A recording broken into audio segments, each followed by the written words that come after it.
അപ്പോൾ അതെ ഇതിൽ കായൊക്കെ ആയിപ്പോണ്ടല്ലോ. ഇതാണ് ഞാൻ നേരത്തെ പറഞ്ഞ ഗ്രാഫ്റ്റ് തൈ. അപ്പോൾ ഇനി ഞങ്ങൾ എങ്ങനെയാണ് പ്ലാന്റ് തിരഞ്ഞെടുക്കുന്നത്, നമ്മുടെ മാംഗോസ്റ്റിൻ പ്ലാന്റ് നടാനായിട്ട് ഒരെണ്ണം തിരഞ്ഞെടുക്കുന്നത് എങ്ങനെയാണെന്നും അത് നടുന്നത് എങ്ങനെയാണെന്നും നമുക്ക് കാണാം. ഹായ് ഫ്രണ്ട്സ്, എല്ലാവർക്കും കൃഷിലോകം എന്ന യൂട്യൂബ് ചാനലിലേക്ക് സ്വാഗതം. നമ്മളിപ്പോഴുള്ളത് മാംഗോസ്റ്റിൻ കൃഷി ചെയ്യുന്ന മെർലിൻ നഴ്സറിയിലാണ്. ഇവിടെ ഒരുപാട് മാംഗോസ്റ്റിൻ പ്ലാന്റുകളുണ്ട്. ഇപ്പോൾ ഇവിടെ വിളവെടുപ്പൊക്കെ നടന്നുകൊണ്ടിരിക്കുകയാണ്. അപ്പോൾ ഒരുപാട് പേര് മാംഗോസ്റ്റിൻ്റെ കൃഷി രീതിയെക്കുറിച്ച് ചോദിക്കാറുണ്ട്. അപ്പോൾ നമ്മൾ ഇന്നിവിടെ ഇവിടുത്തെ കൃഷി രീതിയും അതുപോലെ തന്നെ പ്ലാന്റ് എങ്ങനെയാണ് നടുന്നത് എന്നുള്ള കാര്യങ്ങളെക്കുറിച്ചൊക്കെ ഡീറ്റെയിൽ ആയിട്ട് തന്നെയാണ് പഠിക്കാൻ പോകുന്നത്. അപ്പോൾ ഓൾറെഡി മാംഗോസ്റ്റിൻ നട്ടിട്ടുള്ളവർക്കും നടാൻ ആഗ്രഹിക്കുന്നവർക്കൊക്കെ വളരെ യൂസ്ഫുൾ ആയിട്ടുള്ളൊരു വീഡിയോ ആയിരിക്കും. അപ്പോൾ വീഡിയോ ഫുള്ളായിട്ട് സ്കിപ്പ് ചെയ്യാതെ തന്നെ കാണുക. അപ്പോൾ നമ്മുടെ മാംഗോസ്റ്റിൻ കൃഷി രീതിയെക്കുറിച്ചൊന്ന് പറയാമോ? ഞങ്ങൾ മാംഗോസ്റ്റിൻ ഒരു 10-32 കൊല്ലം മുന്നേ ഇവിടെ കൃഷി സ്റ്റാർട്ട് ചെയ്തിട്ടുണ്ട്. ഫാദറായിട്ട് സ്റ്റാർട്ട് ചെയ്തതാണ്.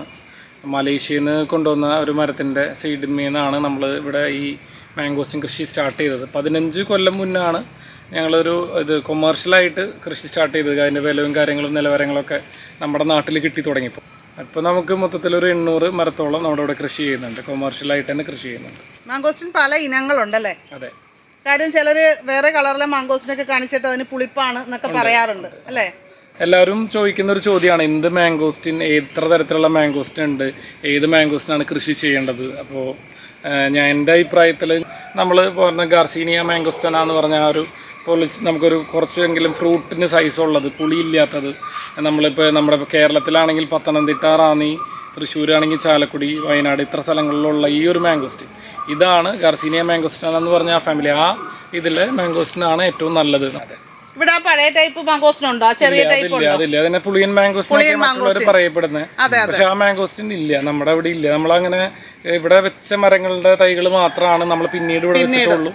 ഇവിടെ നമ്മൾ നഴ്സറിയിലും തൈകൾ കൊടുക്കുന്നതും ഈ മദർ പ്ലാന്റിന്റെ തൈകളെ കൊടുക്കുന്നതും. നമ്മൾ അങ്ങനെ മാംഗോസ്റ്റിൻ ഫ്രൂട്ട് ഒരെണ്ണം കഴിക്കാം. ഒരുപാട് കഴിച്ചതുകൊണ്ട് ഞാൻ ആക്രാന്തത്തോടുകൂടി ചാടി പിടിക്കാൻ വരുന്നില്ല. നല്ല ടേസ്റ്റാണ്, നല്ല മധുരം. അപ്പൊ ആ കുരുവിട്ട് നമുക്ക് കിളിപ്പിക്കാം, പുതിയ തൈ ഉണ്ടായി കിട്ടും അല്ലേ? വർഷം കൂടുതൽ പിടിക്കും. നമ്മൾ ഈ ഫ്രൂട്ടിന്റെ കുരുവിട്ട് മുളപ്പിച്ചാലും മതി. പക്ഷെ കുറച്ച് കൊല്ലങ്ങൾ കൂടുതൽ നമ്മൾ വെയിറ്റ് ചെയ്യേണ്ടി വരുമെന്ന് മാത്രം. നമ്മുടെ ചാനലിൽ വന്നിട്ട് ഒരുപാട് ക്വസ്റ്റ്യൻസും കാര്യങ്ങളും വന്നിട്ട്, ബഡ് ചെയ്ത മാംഗോസ്റ്റിനാണോ തൈ വയ്ക്കാൻ നല്ലത്, അതേ സീഡ് മുളപ്പിച്ചതാണോ? അതിനകത്ത് മനുവിന്റെ അഭിപ്രായം എന്താ? എൻ്റെ അഭിപ്രായം സീഡ്ലിംഗ് ആണ്. ബഡ് ചെയ്ത മാംഗോസ്റ്റിൻ അല്ലെങ്കിൽ ഗ്രാഫ്റ്റ് ചെയ്ത മാംഗോസ്റ്റിൻ എന്ന് പറയുമ്പോൾ അതൊരു 3 കൊല്ലം 4 കൊല്ലം കൊണ്ട് കാഴ്ചയേക്കാം. പക്ഷെ അത് എന്നും ആ വലുപ്പം ഉണ്ടാവുള്ളൂ. ഒരു മരം മാതിരി, വലിയ മരം മാതിരി വളർന്നു പോകില്ല. അപ്പം നമുക്ക് എല്ലാ കൊല്ലം കിട്ടുന്ന ക്വാണ്ടിറ്റി കുറവായിരിക്കും. ചെറിയ അളവിൽ ഒട്ടും സ്ഥലമില്ലെങ്കിൽ നമുക്കൊരു കളക്ഷൻ എന്നുള്ള രീതിയിൽ നമുക്ക് ബഡോ ഗ്രാഫ്റ്റോ വെക്കാം. അതല്ലെങ്കിൽ കണ്ടെയ്നർ ഫാമിംഗ് നല്ലതാണ്. കൊമേർഷ്യലായിട്ട് നമ്മൾ ഒരു 7 കൊല്ലം 8ാമത്തെ കൊല്ലം മാംഗോസ്റ്റിൻ കാച്ച, പിന്നത്തെ ഓരോ കൊല്ലവും അതിന്റെ ഒരിരട്ടി ഡബിളായിട്ടാണ് പോകുന്നത് ഇതിന്റെയൊക്കെ പ്രൊഡക്ഷൻ. മരം വലുതാവണതിനനുസരിച്ച് നമുക്ക് വരുമാനം. നമ്മൾ കൊമേർഷ്യലി ഇപ്പോൾ ഇത് ഒരു ബിസിനസ് ആയിട്ടാണ് ചെയ്യണമെന്നുണ്ടെങ്കിൽ എന്തായാലും സീഡ്ലിംഗ് ആണ്. ഞങ്ങൾ എല്ലാവർക്കും സജസ്റ്റ് ചെയ്യുന്നു സീഡ്ലിംഗ് ആണ്. പിന്നെ ബൈസെക്ഷൽ പ്ലാന്റ് ആണ്, മെയിൽ ഫീമെയിൽ ഇതിൽ തന്നെ വരുന്നത്. അപ്പോൾ ഫീമെയിൽ പ്ലാന്റ് മാത്രമേ വരുന്നുള്ളൂ. അതിൽ നമ്മൾ കാക്കിയോ ഇപ്പം നമ്മൾ ബഡ് വാങ്ങാതെ ആകുമ്പോൾ അത് ആണായി പോകുമോ എന്നുള്ള പേടി മാംഗോസ്റ്റിൽ വേണ്ടില്ല. അത് പലർക്കും അറിയില്ല. ശരിക്കും മാംഗോസ്റ്റിൻ എന്ന് പറഞ്ഞ മരം ബൈസെക്ഷലാണ്. ഒരു സീഡിൽ നട്ടാൽ അത് ഫീമെയിൽ ആയിരിക്കും. അപ്പോൾ അതെ ഇതിൽ കായൊക്കെ ആയിപ്പോണ്ടല്ലോ. ഇതാണ് ഞാൻ നേരത്തെ പറഞ്ഞ ഗ്രാഫ്റ്റ് തൈ. ഇവിടെ ഫ്രൂട്ട് ഉണ്ട്. ഇവിടെ ഒരു 20 ഫ്രൂട്ട് ഉണ്ടായിരുന്നു ഈ കൊല്ലം. ബാക്കിയെല്ലാം പഴുത്ത് കിട്ടി. ഗ്രാഫ്റ്റ് ഈ സൈസിലാവും. ചെറിയൊരു ഗ്രാഫ്റ്റ് ചോദിക്കുന്നവർക്ക് വേണ്ടിയിട്ട് നടത്തിയിരിക്കുന്നതാണല്ലേ? കണ്ടെയ്നറിൽ ഗ്രാഫ്റ്റ് എന്ന് പറയുമ്പോൾ വലുതാവും. ഗ്രാഫ്റ്റ് എങ്ങനെയാണ് ഇരിക്കുക, എത്ര സൈസിൽ ഫ്രൂട്ട് ആവും എന്നുള്ള കാണിക്കാൻ വേണ്ടിയാണ് അവിടെ ഇരിക്കുന്നത്. അപ്പോൾ ഇതിരിക്കുന്ന ഗ്രാഫ്റ്റ് തൈയാണ്. ചെറിയ കണ്ടെയ്നർ ഫാമിംഗ് നമുക്ക് നടത്താം. ഇതിന്റെ തൈകൾ അവിടെ അവൈലബിൾ ആണ്. ഇതിപ്പോ എത്ര വർഷമായിട്ടുണ്ടാവും? ഇതൊരു 4.5 വർഷം. 4.5 വർഷം. 4.5 വർഷം. അപ്പൊ എത്ര വർഷത്തിൽ കായ്ക്കും ഗ്രാഫ്റ്റ് ആണെങ്കിൽ? ഗ്രാഫ്റ്റ് 3-4 കായ്ക്കും. ഗ്രാഫ്റ്റ് ഉണ്ട്. ഇതാണ് ഇതിന്റെ മദർ പ്ലാന്റ്. ഇതിലേന്നാണ് ഗ്രാഫ്റ്റ് എടുത്തത്. പക്ഷെ അതിന് ഏജ് ഉണ്ട്. ഓൾറെഡി മദർ പ്ലാന്റ് ഒരു അത്യാവശ്യം ഏജ് ആയി കഴിഞ്ഞിട്ട് നമ്മൾ അതിൽ ഗ്രാഫ്റ്റ് ചെയ്യുന്നു. അതാണ് അതിന്റെ തായ്. നോർമൽ പ്ലാന്റും ഇതും തമ്മിൽ വ്യത്യാസം റേറ്റിൽ എങ്ങനെയാണ്? വലിയ വ്യത്യാസം. ഗ്രാഫ്റ്റിന് കുറച്ച് റേറ്റ് കൂടുതലാണ്. കാരണം നമ്മൾ അത്ര നാള് നോർമൽ പ്ലാന്റ് നിർത്തി ആ പ്ലാന്റിൽ ഗ്രാഫ്റ്റ് ചെയ്യണം. എല്ലാം സക്സസ് ആവണമെന്നില്ല. മൊത്തത്തിൽ പ്ലാന്റും റിസ്ക് ഉണ്ട്. അതുകൊണ്ട് ഇതിന് കുറച്ച് റേറ്റ് കൂടുതലാണ്. ഇപ്പൊ ആ സൈഡ് മുളച്ചു വന്നത് വേറെ മദർ പ്ലാന്റിൽ നിന്ന് വന്നാണോ? ഏതാ ആ മുളച്ചു വന്നത്? അത് ഗ്രാഫ്റ്റിന്റെ തന്നെയാണ്. അത് ഗ്രാഫ്റ്റിന്റെ ഇത് ഗ്രാഫ്റ്റ് ആണ്. സ്ട്രൈറ്റ് കൊണ്ടുള്ള ഗ്രാഫ്റ്റ് ആണ്. സൈഡ് ഗ്രാഫ്റ്റ് ആണ് വന്നിരിക്കുന്നത്. മദർ പ്ലാന്റിൽ നിന്ന് മാംഗോസ്റ്റീൻ വന്നാലും കുഴപ്പമില്ല, അതും ഇത് നല്ല ഹൈറ്റ് മറ്റേ മരം പോലെ വലുതാവുമോ? ഏത് ഈ ഗ്രാഫ്റ്റ് പ്ലാന്റ് ഒരു പരിധി വരെ ഒരു 10 അടി 15 അടി അതിലൊന്നും മേലെ പോവില്ല. അത് അത്ര നാള് കഴിയണം. ഗ്രാഫ്റ്റ് അല്ലേ, ഗ്രാഫ്റ്റ് ചെയ്ത ഇതിനാണ് കൂടുതൽ ഇമ്പോർട്ടൻസ്. അപ്പൊ നമുക്ക് സ്ഥലം കുറവുള്ളവർക്ക് ഗ്രാഫ്റ്റ് അല്ലാണ്ട് സൈഡ് ഗ്രാഫ്റ്റ് ഒക്കെ ആണെങ്കിൽ അത് ഒടിഞ്ഞു പോകാൻ ചാൻസ് ഉണ്ട്, വെയിറ്റ് കൂടും. പിന്നെ ഇപ്പൊ നമ്മള് ശരിക്കും തൈ വെക്കുമ്പോ പറഞ്ഞാൽ എത്ര വലിപ്പമുള്ള തൈ വെക്കണതാണ് നല്ലത്? ഞാൻ ഇപ്പൊ ഇവിടുന്ന് നമ്മളെല്ലാവർക്കും കൊമേഴ്ഷ്യൽ കൂടുതൽ ക്വാണ്ടിറ്റി സജസ്റ്റ് ചെയ്യുന്നത്, അതായത് 1 ഏക്കറിലോ 2 ഏക്കറിലോ കൃഷി ചെയ്യുമ്പോൾ തട്ടി വിരിഞ്ഞ തൈ എന്ന് പറയും. ഇലകളായി മാംഗോസ്റ്റീൻ 1-2 വർഷത്തിലെ ഇലകളായിരിക്കും. ഈ ഇലകൾ മാറി തട്ടി വിരിഞ്ഞ് ബ്രാഞ്ച് മാറി വന്നൊരു സൈസ് ഉണ്ട്.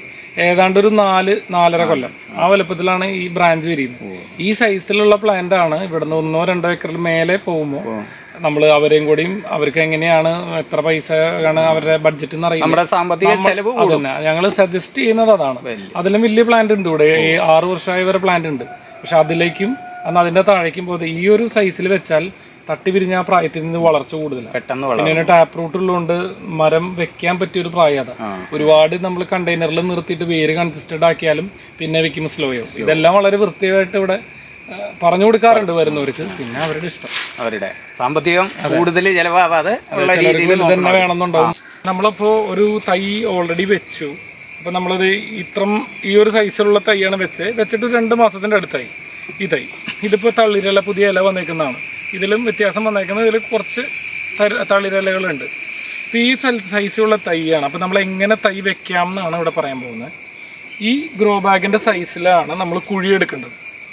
ഗ്രോ ബാഗിൻ്റെ സൈസിൽ കുഴിയെടുത്തിട്ട് അതിൻ്റെ താഴെ അടിവളം വേണമെങ്കിൽ കുറച്ച് അടിവളം ഇടാം. ഒരു 1/2 കിലോ അല്ലെങ്കിൽ 1/4 കിലോ അടിവളം ഇടണമെങ്കിൽ ഇടാം.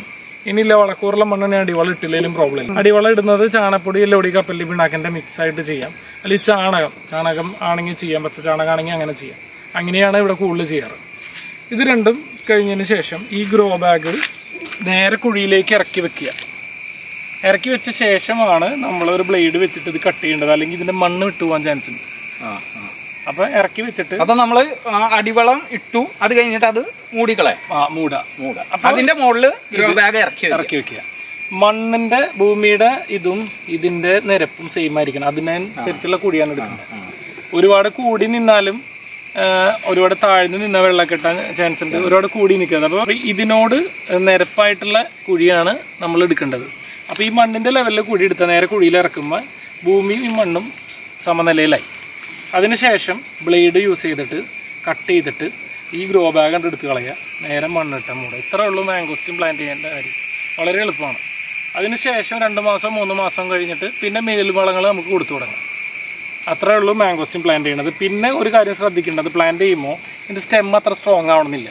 എന്തെങ്കിലും വീഴാനോ അല്ലെങ്കിൽ ഒരുപാട് കാറ്റുള്ള ഏരിയയൊക്കെ ആണെങ്കിൽ ഇതിൻ്റെ സൈഡിൽ കൂടെ ഒരു ചെറിയ കോല്, എന്തെങ്കിലും ഇതിൻ്റെ കോല് വെച്ച് കൊടുത്ത് അത് ഭൂമിയിലേക്ക് ഇറക്കി 2 സൈഡും കെട്ടി കഴിഞ്ഞാൽ നല്ല സ്ട്രോങ് ആയിട്ട് ഇരുന്നോളൂ. പിന്നെ ചെയ്യേണ്ടത് ഷെയ്ഡ്. ഇങ്ങനത്തെ ഷെയ്ഡ് നമുക്ക് മാർക്കറ്റ്സിൽ ഇപ്പോൾ വാങ്ങാൻ കിട്ടും. ഇങ്ങനത്തെ ഷെയ്ഡ് എടുക്കുക.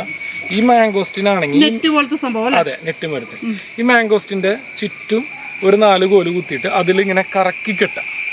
Shade, artificial shade. അത് ഈ മരത്തിനേലും ഒരടി അങ്ങനെ പൊന്തി നിൽക്കണം. അല്ലെങ്കിൽ നമുക്ക് സൈഡിൽ നിന്നല്ല അത് നേരെ നല്ല തീവ്രതയിൽ വെയിൽ കിട്ടണ്ട. എന്നാൽ സൂര്യൻ നേരെ മുകളിൽ വരുമ്പോൾ വെയിലാവാം. ഇപ്പൊ ഇവിടെ ഇപ്പൊ മരത്തിന്റെ അടിയിലായതുകൊണ്ട് അത്രയും കാര്യങ്ങൾ നമ്മളിവിടെ ചെയ്തില്ലെങ്കിലും കുഴപ്പമില്ല. ഇവിടെ ഇതിന് ഷെയ്ഡ് ഉണ്ടായിരുന്നു, ഇപ്പൊ മാറ്റിയതാണ്. ഇതേക്ക് ഷെയ്ഡ് ഉണ്ടായിരുന്നു, വെച്ച സമയത്ത് ഉണ്ടായിരുന്നു. അപ്പൊ ഇത്രയും സ്ഥലത്തുണ്ടെങ്കിൽ പോലും നമ്മൾ ഇപ്പൊ ഈ സൈഡിൽ മരങ്ങളില്ലാത്തതുകൊണ്ട് വെയിൽ കൂടുതൽ കിട്ടാം എന്നുള്ള പ്രതീക്ഷയോടെയാണ് നമ്മൾ ഷെയ്ഡ് വെച്ചു കൊടുത്തത്. ഇതിപ്പോ ഈ മരം ഇത്രയും വലുതായി കഴിയുമ്പോൾ ഇത് സ്റ്റാർട്ടിങ് വരുമ്പോൾ ഇത് ഇങ്ങനെ വളഞ്ഞ് നിൽക്കും. അത് വളയാം. അതുകൊണ്ടാണ് ഞാൻ പറഞ്ഞ സ്റ്റിക്ക് വേണമെന്ന് പറഞ്ഞ്. ഒരു 6 മാസം കഴിഞ്ഞാൽ അത് വേര് നന്നായി പിടിച്ചാൽ പിന്നെ സ്റ്റെം സ്ട്രോങ് ആവും. പിന്നെ ഇതിന്റെ മുകളിൽ വേറെ ഒന്നും വീഴാതെ ഇത് ഒടിഞ്ഞു പോകാതെ ശ്രദ്ധിക്കുക. ഒടിഞ്ഞു പോയാലും കുഴപ്പമില്ല. പക്ഷെ മാംഗോസ്റ്റീൻ ഓൾറെഡി പതുക്കെ വളരുന്ന പ്ലാന്റ് ആണ്. പിന്നെയും ഒരുപാട് അത് സ്ലോ ആവും, പുതിയത് വരാനായിട്ട് താമസം. അത് വളരെ ശ്രദ്ധിക്കണം. ഇപ്പൊ കുഴി എടുക്കുമ്പോൾ നമ്മൾ ഈ കവറിന്റെ വലിപ്പം താഴ്ച മതി. ഒരുപാട് കുഴിയായിട്ട് കിടക്കരുത്, വേണ്ട. എന്നാൽ ഒരുപാട് മണ്ണ് മുകളിൽ കൂനമാരി കൂട്ടേഞ്ഞ് വേണ്ട. അത്രേ ഉള്ളൂ. വളരെ എളുപ്പമാണ് മാംഗോസ്റ്റീൻ പ്ലാന്റ്. കാരണം ഇത് സീഡ്ലിംഗ് അല്ലേ, ഇതിൽ വേറെ ബഡ് കാര്യങ്ങളും ശ്രദ്ധിക്കേണ്ട. റംബൂട്ടാൻ പ്ലാന്റ് ചെയ്യുമ്പോഴാണ് നമ്മൾ ബഡിന്റെ താഴെ ഇട്ടുണ്ട്. സീഡ്ലിംഗ് പ്ലാന്റ് ആയതുകൊണ്ട് എങ്ങനെ വേണമെങ്കിലും. ഇതിപ്പോ എത്ര വർഷമായി ഉണ്ടോ?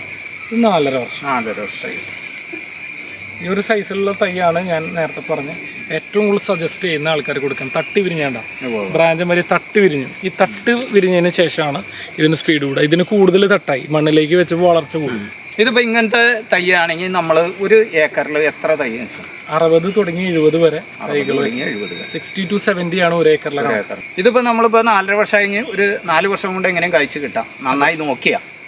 7 8 7 കാക്കാറുണ്ട്. 8 ഞങ്ങൾ കൂട്ടിയിട്ട് പറയുന്നവർ പറയും. 7 റെഗുലറായിട്ട് മാംഗോസ്റ്റിൻ മരങ്ങൾ കാക്കി. കൃത്യമായിട്ടുള്ള ഒരു 15 കൊല്ലം നീണ്ട നിഗമനമാണ്. പരിചരണവും കാര്യങ്ങളും അതുപോലെ ഉണ്ടെങ്കിൽ. പിന്നെ നമ്മൾ ഇതിനിപ്പോൾ വളം ചെയ്യണമെന്ന് പറഞ്ഞാൽ എങ്ങനെ ചെയ്യണം? കൊല്ലത്തിൽ ഒരു പ്രാവശ്യം ഞങ്ങളിവിടെ എല്ലാം 3 മാസത്തിലോ 2 മാസത്തിലോ ചെയ്യുന്നു. അത് ചെയ്യുമെന്ന് പറയാൻ കാരണം നമ്മൾ ഇതിൽ നിന്ന് നമുക്കൊരു റവന്യൂ നമ്മൾ കിട്ടുന്നുണ്ട്. അതനുസരിച്ച് നമ്മൾ പ്രൊഡക്ഷൻ്റെ ക്വാണ്ടിറ്റി നമ്മൾ ഓരോ കൊല്ലം ഞങ്ങൾ ഏകദേശം ഒരു എത്ര ഉണ്ടാവും എന്ന് കണക്കൂട്ടി. അപ്പോൾ അതനുസരിച്ച് ഒരു ഇൻവെസ്റ്റ്മെന്റ് എന്തായാലും ഇതിലേക്ക് പോകും. അപ്പോൾ പിന്നെ ഫ്രൂട്ടിന്റെ ക്വാളിറ്റി, സൈസ്, ഇതൊക്കെ ഈ ഒരു നമുക്ക് മണ്ണിൽ നിന്ന് കിട്ടുന്ന വളം, പിന്നെ ഇതിൽ എന്താണ് ഇപ്പോൾ നമുക്കിപ്പോൾ മൈക്രോ ന്യൂട്രിയൻസ് കുറവാണെങ്കിൽ അപ്പോൾ അതാണ് ബാലൻസ് ചെയ്യേണ്ടത്. പിന്നെ ജലസേചനം കാര്യങ്ങളൊക്കെ വളരെ കൃത്യമായിട്ട് ഇവിടെ ചെയ്യുന്നുണ്ട്. ഞങ്ങൾ ഒരു വർഷത്തിൽ വളം 2 3 വട്ടമെങ്കിലും മിനിമം ചെയ്യാൻ ഞങ്ങൾ സജസ്റ്റ് ചെയ്യും. ഇവിടെ അതിൽ കൂടുതൽ ചെയ്യുന്നു. അപ്പോൾ സാധാരണ നമ്മൾ ഈ കൊടുക്കുമ്പോൾ എന്ത് വളമൊക്കെ കൊടുക്കണം? ഞങ്ങൾ കൊടുക്കുന്നത് ജൈവവളങ്ങൾ മാത്രമേ ഉള്ളൂ. ചാണപ്പൊടി, എല്ലുപൊടി, കപ്പലിൻ്റെ പിണ്ണാക്ക്, അതെല്ലാ ഒരു 3 മാസത്തിലും ഇത് ചെയ്യും. പിന്നെ ഇവിടെ ഞാൻ മുന്നേ പറഞ്ഞിട്ടുണ്ട് മണ്ണിര കമ്പോസ്റ്റ് മാതിരി ഈ നേച്ചറിൽ ഈ ഇത് നമ്മുടെ ലീവ്സൊക്കെ അടിച്ചു കൂട്ടി അത് ഒന്ന് ചാണകിട്ട് ഇളക്കി വീണ്ടും റീസൈക്കിൾ ചെയ്യും. ഏറ്റവും എളുപ്പത്തിലുള്ള വളം. ഇവിടെ വരണ എല്ലാവരും ചോദിക്കാറുണ്ട്. അപ്പോൾ പല ആൾക്കാർ ഇത് കണ്ട് മാതൃകയായിട്ട് ചെയ്യണമുണ്ടല്ലോ വീടുകളിൽ. കപ്പലിൻ്റെ പിണ്ണാക്ക് എങ്ങനെയാണ് കൊടുക്കണം? പൊടിച്ചിടും. പൊടിച്ചിട്ട് കൊടുക്കും. മഴക്കാലത്താണെങ്കിൽ ചാണകം മറ്റേ ഇതും കപ്പൽ പിണ്ണാക്കും ഈ എല്ലുപൊടിയാണെങ്കിൽ കുറച്ച് മിക്സ് ചെയ്തിട്ട് ചെറുതായിട്ട് തടെടുത്തിടും ഒലിച്ചു പോകാതിരിക്കാൻ. ഇതൊക്കെ ഇങ്ങനെ തടങ്ങളായതുകൊണ്ട് വെള്ളം ഒലിച്ചു പോകാൻ ചാൻസ് ഉണ്ട്. അപ്പോൾ ചെറുതായിട്ട് തടെടുത്ത് മൂടിയിടും. അപ്പോൾ ഇടുമ്പോൾ നമ്മളുടെ കടയ്ക്ക് ചുറ്റുവിടും. നേരെ തൊട്ടടുത്തല്ല, 3 അടി 2 അടി മാറ്റി. പിന്നെ ഇപ്പോൾ ഈ മാങ്കോസ്റ്റിന് എന്തെങ്കിലും കീടനാശിനി അങ്ങനെയുള്ള പെസ്റ്റിസൈഡ്സ് ഒന്നും ഇതുവരെ അടിക്കേണ്ട ആവശ്യമില്ല.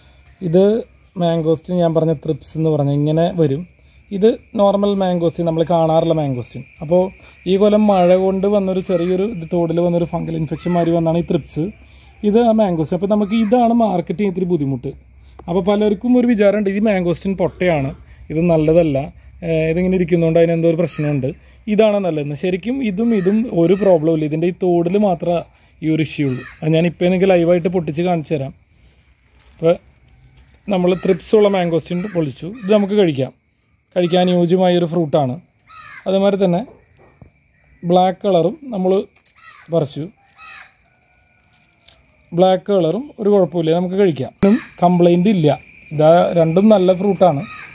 രണ്ടും കഴിക്കാം നമുക്ക്. അപ്പോൾ ഇത് രണ്ടും ഞാൻ കഴിക്കാം. എന്നിട്ട് ഞാൻ ഇതിൻ്റെ രണ്ടിൻ്റെ ടേസ്റ്റ് എങ്ങനെയാണെന്ന് പറയാം. അപ്പോൾ ആ പ്രോബ്ലം ഉണ്ടെന്ന് പറഞ്ഞാണ് ഇപ്പോൾ കഴിക്കുന്നത്. ഇതിന് നിലവിലൊരു കുഴപ്പമില്ല, നല്ല മധുരവും. പിന്നെ അതുപോലെ നമ്മളുടെ ഈ ചെറു പ്രായത്തിൽ ഒരു 3 വർഷം 3.5 വർഷമൊക്കെ ആയ തൈകളുടെ കൂമ്പ് ഭാഗത്ത് ഒരു കളർ മാറ്റവും കാര്യങ്ങളും. ഒരു മെയിൻ കാര്യം ഒന്ന്, ഈ കൂമ്പിൽ ഇത് വരുന്നത് നല്ല ഷെയ്ഡിയുള്ള പ്ലാന്റ് ആയിരിക്കും നമ്മൾ ഈ നഴ്സറിയിൽ നിന്ന് കൊണ്ടുപോകുന്നത്. നഴ്സറിയിൽ നിന്ന് കൊണ്ടുവന്ന് ഇത് കൊണ്ടുവന്ന് വെക്കുന്നത് വെയിലുള്ള സ്ഥലത്താണ്. ഈ വെയിലുള്ള സ്ഥലത്ത് വെച്ച് കഴിയുമ്പോൾ നഴ്സറിയിൽ ഓൾറെഡി നിൽക്കുമ്പോൾ തളിരലകൾ ഉണ്ടായിരിക്കണമെന്നില്ല. പുതിയ വരുന്ന തളിരലയ്ക്ക് മറ്റേ ഇലയുടെ ശക്തി ഉണ്ടാവണമെന്നില്ല. ചെറിയ വെയിലുണ്ട പാടും, മറ്റേ ഇല വരെ പാടും. ശരിക്കും വെയിലുണ്ട എല്ലാവരും എവിടെ നിന്നാണോ എടുക്കണം അത് എങ്ങനത്തെ സിസ്റ്റത്തിലാണ് ഇരുന്നിരുന്നത് അതേ സിസ്റ്റം തന്നെ കണ്ടിന്യൂ ചെയ്യണം വീട്ടിൽ ചെല്ലുമ്പോൾ. പിന്നെ ഒരു സ്റ്റെമ്മിന് ഒരു ഇത് വെച്ച് കെട്ടിക്കൊടുക്കും. പിന്നെ എല്ലാവരും ചോദിക്കുന്ന മറ്റൊരു സംശയമാണ് മാംഗോസ്റ്റിൻ ഈ ഫ്രൂട്ടിനും കറയുണ്ട്, അതുമാതിരി തന്നെ മരത്തിലും ചെറുതായി പൊട്ടി കറ വീഴുന്നു യെല്ലോ കളറിൽ. മാംഗോസ്റ്റിനുള്ള നേച്ചറാണത്. ഈ ഒരു സ്റ്റെയിനാണ് യെല്ലോ കളറിൽ സാന്തോൺസ് എന്ന് പറഞ്ഞത്. അത് മഴ വരുമ്പോൾ ഫ്രൂട്ടിലും വരും, ഇതിലും മരത്തിലും വരും. അതും മാംഗോസ്റ്റിൻ കൃഷി കൊമേഴ്ഷ്യലി വിൽക്കുമ്പോൾ ഇനി വരുന്ന ഫ്യൂച്ചറിലുള്ള പ്രശ്നം ആകെ ഒന്ന് മഴ പെയ്യാതെ സമ്മറി കിട്ടുക എന്നുള്ളതാണ്. പലയിടത്തും ഹ്യൂമിഡ് ഫാമിംഗ് എന്ന് പറഞ്ഞ് മോളിൽ കൂടെ ട്രാൻസ്പാരൻറ്റ് ഷീറ്റ്സ് ഒക്കെ വിരിച്ച് മഴ കൊള്ളാതെ ഫ്രൂട്ടിന് ശേഷം ഹ്യൂമിഡിറ്റി കൂട്ടിയൊക്കെ ചെയ്യുന്നുണ്ട്. നമ്മളിവിടെ അത് എന്താ പറയുക, നമുക്ക് ഒരു കൊമേഴ്ഷ്യലി ചെയ്യുമ്പോൾ ഒരുപാട് ഇൻവെസ്റ്റ്മെന്റ് വരുന്നതായിട്ട് തോന്നുന്നു. ചെറിയ രീതിയിലൊക്കെ ഞങ്ങൾ ചെയ്ത് നോക്കി, സക്സസ്ഫുൾ ആണ്. എങ്ങനെയാണ് നാച്ചുറലി ഫ്രൂട്ട് തരുന്നത് അതുമാതിരി തന്നെയാണ് നമ്മൾ പോകുന്നത്. മറ്റോണം വരുമ്പോൾ നമുക്ക് ചിലവ് കൂടും. ആ ചിലവ് കൂടുന്നതനുസരിച്ച് നമുക്ക് പൈസ കൂടുതൽ കിട്ടാണല്ലോ. ഈ ഓഫ് സീസണിൽ വരുമ്പോൾ ഫ്രൂട്ടിന് വില ഇരട്ടിയായി. പിന്നെ ഫ്രൂട്ടിന് യാതൊരു കംപ്ലൈന്റ് വരില്ല. വെള്ളം വീണുള്ള പ്രശ്നം. അതെ അതെ. ഇപ്പൊ ഈ ഫ്രൂട്ട് കൊടുക്കുമ്പോൾ നമുക്ക് ഒരാൾക്ക് സ്കാൻ ചെയ്ത് കൊടുക്കാൻ പറ്റില്ല. നമ്മൾ കൊടുക്കുന്നത് ഇവിടെ വലത്തോട്ടിയിലാക്കി ഇറക്കിയ ഫ്രൂട്ട് മാത്രമേ വീട്ടിൽ നിന്ന് കൊടുക്കുന്നുള്ളൂ. നിലത്ത് വീഴുന്ന എല്ലാ ഫ്രൂട്ടുകളും നമ്മൾ ഒന്നല്ലെങ്കിൽ സീഡ്ലിങ്ങിലേക്ക് എടുക്കും, അതല്ലെങ്കിൽ അതിന്റെ പീൽസ് അതിന്റെ തൊണ്ട് ആവശ്യമുണ്ട്, തൊണ്ടിന് റിക്വയർമെന്റ് ഉണ്ട്. അപ്പൊ തൊണ്ട് ഇതിലേക്ക് എടുക്കും, അങ്ങനെ ചെയ്യുന്നത്. അപ്പൊ നമ്മുടെ മാങ്കോസ്റ്റിൻ പ്ലാന്റ് നടുമ്പോ എത്ര അകലത്തിൽ വേണം ഇത് നടാനായിട്ട്? 25 അല്ലെങ്കിൽ 30 അടിയെങ്കിലും മിനിമം വേണം. കാരണം ഈ മരം ഇപ്പോ നമ്മളൊരു ചെറിയ മരം നടുമ്പോ അതിന്റെ സ്പേസ് കണക്കാക്കരുത്. ഒരു 25-30 കൊല്ലം കഴിയുമ്പോൾ അത്ര വൈഡാവും. അല്ല നമ്മൾ പ്രൂണിങ് ചെയ്യാനില്ല എന്നുണ്ടെങ്കിൽ 25 അടി 30 അടി മിനിമം ഞങ്ങൾ സജസ്റ്റ് ചെയ്യാം. അതിൽ കൂടുതൽ വെച്ചാലും കുഴപ്പമില്ല, നല്ലതായിരിക്കും.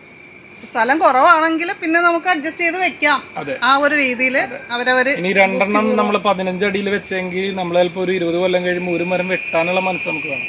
അങ്ങനെ വെക്കുന്നതുണ്ട്. അതായത് ഹൈ ഡെൻസിറ്റി പ്ലാന്റിംഗ് എന്ന് പറയും. അതായത് ഇടയിൽ ഓരോന്ന് കട്ട് ചെയ്ത് കളയാം. ഏതിനാണോ കൂടുതൽ ഈൽഡ് നോക്കിയിട്ട് ഈൽഡ് കുറഞ്ഞുള്ളത് കട്ട് ചെയ്ത്. അപ്പൊ മാങ്കോസ്റ്റിൻ നമുക്ക് ഇടവിളയായിട്ട് കൃഷി ചെയ്യാവോ? നമുക്ക് ഇടവിളയായിട്ട് കൃഷി ചെയ്യാൻ പറ്റും. മാങ്കോസ്റ്റിൻ മരങ്ങളെ മാതിരി തന്നെ വലിയ മരങ്ങളാവുന്നു. ഇപ്പൊ ജാതി അങ്ങനത്തെ മരങ്ങളുടെ കൂടെ ഇടവിളയായിട്ട് ചെയ്യേണ്ടാവുന്നതാണ് എന്റെ അഭിപ്രായം. ചെറിയ മരം ഇപ്പൊ തെങ്ങിന് ജാതി അതിന്റെ കൂടെ കൃഷി ചെയ്യാം. അത് അതിന്റെ ഇടയിലാണ് ഇത് ആദ്യമായിട്ട് വെക്കുന്നത്. അതിന് പ്രശ്നമില്ല. ഇതിന് വെയില് നന്നായിട്ട് വേണ്ട പ്ലാന്റ് തന്നെയാണ് അല്ലേ? മാങ്കോസ്റ്റിൻ ചെറുതിലെ ഷെയ്ഡ് വേണം. വലുതായ പിന്നെ അത് വലിയ പ്ലാന്റ് ആയ പിന്നെ എങ്ങനെ വെയിലാണെങ്കിൽ അതിന്റെ ആവശ്യമേ ഇല്ല അല്ലേ? ചെറുതില് നമ്മൾ കൊണ്ടുപോയിക്കും അത്യാവശ്യം ഷെയ്ഡ് ഉള്ള സ്ഥലമായിരിക്കും. അപ്പൊ ഷെയ്ഡ് ആണെങ്കിൽ ഇത് കായ്ക്കാതിരിക്കുവോ? ഇല്ല, മാങ്കോസ്റ്റിൻ കായ്ക്കാതിരിക്കും. ഇല്ല, അങ്ങനത്തെ പ്രശ്നമില്ല അല്ലേ? അത് റംബൂട്ടാനേ ഉള്ളൂ ഫ്ലവറിംഗ് ഇഷ്യൂ. അതായത് നല്ല വെയിൽ സൺലൈറ്റ് കിട്ടിയില്ലെങ്കിൽ ഫ്ലവറിംഗ് കുറയും. മാങ്കോസ്റ്റിൻ അതില്ല. മാങ്കോസ്റ്റിൻ നല്ല ഷെയ്ഡുള്ള സെമി ട്രോപ്പിക്കൽ എന്ന് പറഞ്ഞ വനങ്ങളുടെ ഉള്ളില് പറ്റും, അങ്ങനെയാണ് പറയാ. കറക്റ്റ് അങ്ങനത്തെ ഒരു നേച്ചറാണ് മാങ്കോസ്റ്റിൻ. അതൊരു പുതിയൊരു അറിവാണത്. അപ്പോൾ ഇന്നത്തെ വീഡിയോ കൂട്ടുകാർക്ക് ഇഷ്ടമായിട്ടുണ്ടെങ്കിൽ ലൈക്ക് ചെയ്യുക, മാക്സിമം നിങ്ങളുടെ ഫ്രണ്ട്സിലേക്കൊക്കെ ഈ വീഡിയോ ഒന്ന് ഷെയർ ചെയ്ത് കൊടുക്കുക. ആദ്യമായിട്ട് ഈ ചാനൽ കാണുന്നവർക്ക് സബ്സ്ക്രൈബ് ചെയ്യുക, നോട്ടിഫിക്കേഷനായിട്ട് ബെല്ലൈക്കൺ ക്ലിക്ക് ചെയ്ത് ഓളെന്ന് സെലക്ട് ചെയ്യുക. അപ്പോൾ നിങ്ങളുടെ അഭിപ്രായങ്ങൾ അറിവുകൾ ഒക്കെ നിങ്ങൾക്ക് ഈ വീഡിയോയിൽ കമൻറ്റ് ചെയ്യാം. അപ്പോൾ നമുക്ക് മറ്റൊരു വീഡിയോയിൽ വീണ്ടും കാണാം. നന്ദി, നമസ്കാരം.